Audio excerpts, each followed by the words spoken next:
David Cameron is expecting both Olympic Games to boost our economy by £13 billion over the next 4 years. Deduct the anticipated Games bill of £9 billion and we're still up by £4 billion. Inside Out raced through the streets of London to find out more about immediate gains being made, as well as the long-term benefits to be drawn from the whole Olympic experience. Business has been probably 20 to 30% down in the last month. I haven't met too many people who said it's good for business at the moment, not local small businesses. We've had a tough ride over the last few years with the building and everything that's going on, and we need, not a miracle, but I can't see it being repaired in 3 or 4 weeks. The aftermath, what will happen afterwards if the 11,000 homes are built and the offices are built and the amount of the footfall and the people will come in, then that's what we're hoping for in the long run. I'm talking to Kerry Mort of Limo Bikes, who's in the business of couriering people, not parcels. Kerry, how's business? It's got to be booming, hasn't it, with the Olympics?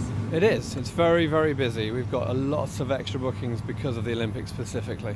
And are people used to this being ferried around in this type of way, or are people quite nervous initially about, getting on the back of a bike? We do have a 3-time rule. If you've used it 3 times, you're hooked. Right, well, we'll get to have a go now myself, so we'll see what it's like. Good luck. Don't say that.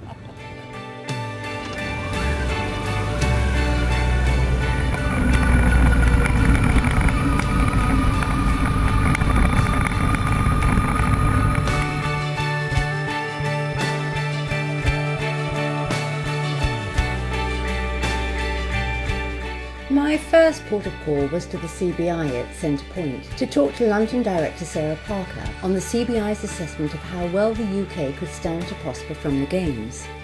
We've heard from David Cameron recently that there is an expectation of a £13 billion boost to the UK economy.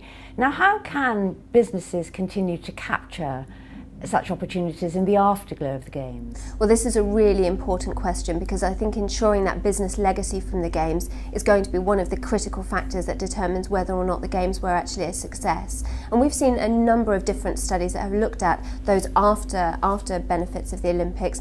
Lloyd's TSB, for example, estimate that about 30% of the benefits from the Olympics are actually going to come in the period afterwards. And Visa have done some modelling of the consumer spend benefits from things like increased tourism in the years after the Games, and think that between 2012 and 2015 there's actually going to be about a £4 billion boost to the economy from people still seeing London over the next 6 weeks and then wanting to come here and visit. So I think there's a number of things that are really important to make sure that we get that legacy, in particular making sure that London is promoted actively internationally during and after the Games, and we take advantages of the business hosting opportunities and the programme for the people who are going to be here to make sure that businesses really meet the right contacts to get contracts in the future.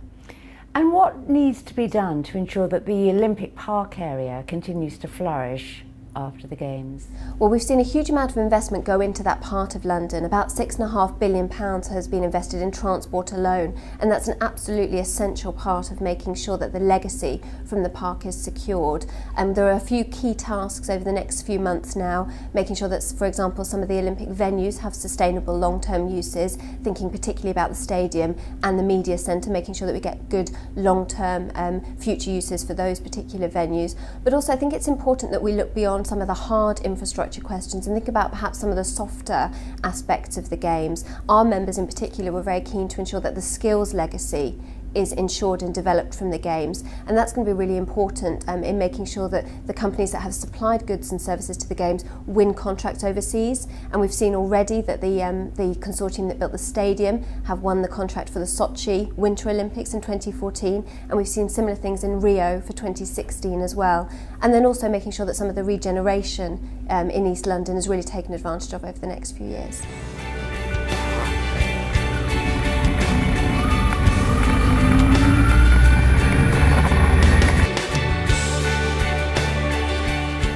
Next stop for me was to Tower Bridge to talk to Mazars Paula Hurst about her views on the scope of the Games for urban development and regeneration.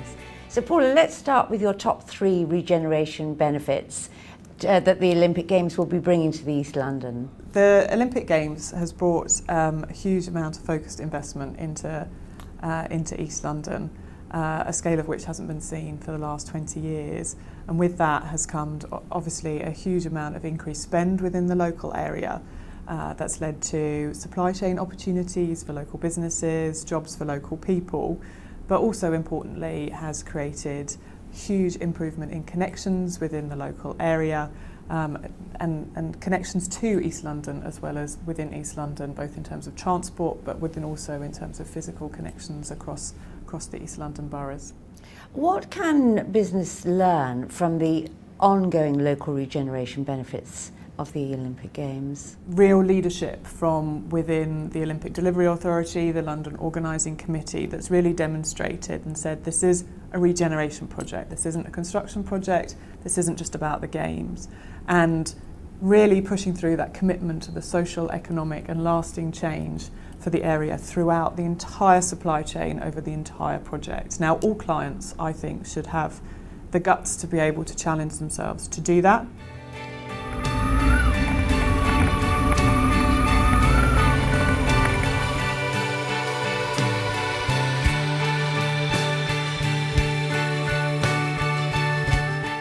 And then it was back on the bike to be taken to Atkins, the official engineering design services provider of Olympic Park, to meet up with project director Mike McNicholas. Atkins is the official engineering design services provider for the Games. That must be some global showcase for your company. Yes, indeed it is. We've been involved in the project now for 6 years, drawing people from all over our global enterprise of 70,000 people. And I think it's not only an opportunity for us to showcase what we do, but also the UK construction industry, which had traditionally a reputation for late delivery and cost overruns. So we took that as a real responsibility for Atkins to do our best to change that perception on the world stage under the global spotlight. What a lot of people are going to be asking is how Atkins has set about ensuring that the Olympic Park will remain a vibrant and flourishing London district well into the next decade and beyond. That's very interesting. I think that starts with the vision that the customer had that would happen. And then everything we designed, so we're designers of the infrastructure, the hard landscape, things like this, was tested against that vision. The philosophy of 75 pence in every pound spent on legacy was really an underpinning theme on what we did as designers, and setting in place principles, design tests that focused on end use, on the end use being the legacy being the use of the park, and the social and economic impact that park would have, and reflecting that in everything we did as designers. What projects have you got coming up specifically because of your involvement with the Games? Interesting, mostly overseas. In parallel with 2012, we'd already started on some of the biggest infrastructure projects we see from outside this office today, Crossrail, for example, and High Speed 2.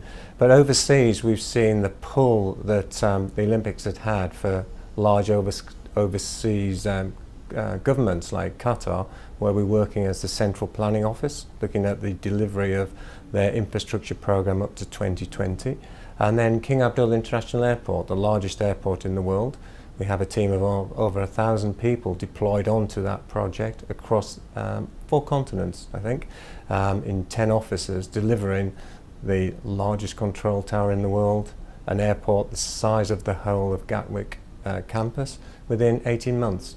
So going a level and a scale beyond 2012 is our next challenge. We wish you luck with that. Mike McNicholas, Project Director, Atkins, thank you very much for talking with us. My pleasure.